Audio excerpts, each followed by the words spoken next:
Population growth is neutral to the environment. जहाँ बहुत सी theory मौजूद हैं कि पॉपुलेशन ग्रोथ के साथ एनवायरमेंटल डिग्रेडेशन होती है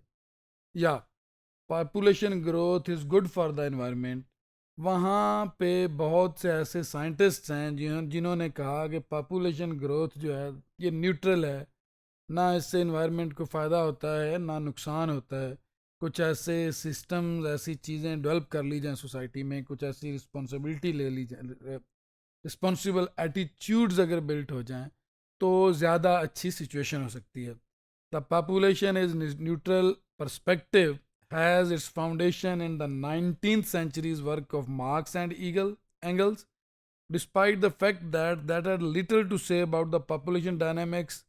and nearly nothing to say about the environment. ये जो न्यूट्रल थ्योरी है एनवायरनमेंट की और पॉपुलेशन की, इसकी फाउंडेशंस को अगर हम सर्च करने की ट्राई करें तो ये मार्क्स की थ्योरी में है और एंगल्स की थ्योरी में, आल दो कि उन्होंने इसकी जो इन्वायरमेंटल डायमेंशन है उस पर लिटिल बिट लिखा है और लिटिल बिट काम किया है, but still something is initiated from there, working from the idea. It is form of economic organization that determines the development of societal institutions such as family and the distribution of resources. देखें, किसी भी society में जैसे infrastructures चाहिए होते हैं, infrastructure ज़्यादा population के लिए ज़्यादा बड़े चाहिए होते हैं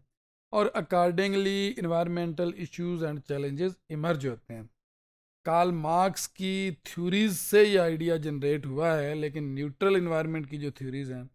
वो कहती हैं कि फैमिलीज़ का, इंस्टीट्यूशन का रोल इम्पोर्टेंट है और डिस्ट्रीब्यूशन ऑफ रिसोर्सेज जो है वो इम्पोर्टेंट है कि अगर सोसाइटी के मुख्तलिफ जो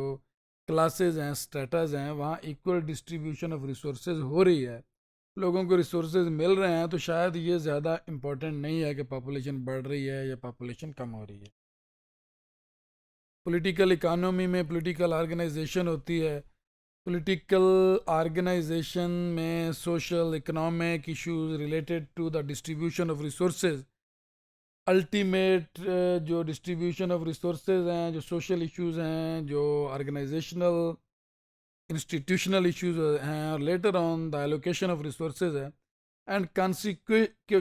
consequences ऑफ पॉपुलेशन ग्रोथ जो है, that has the best relevance to the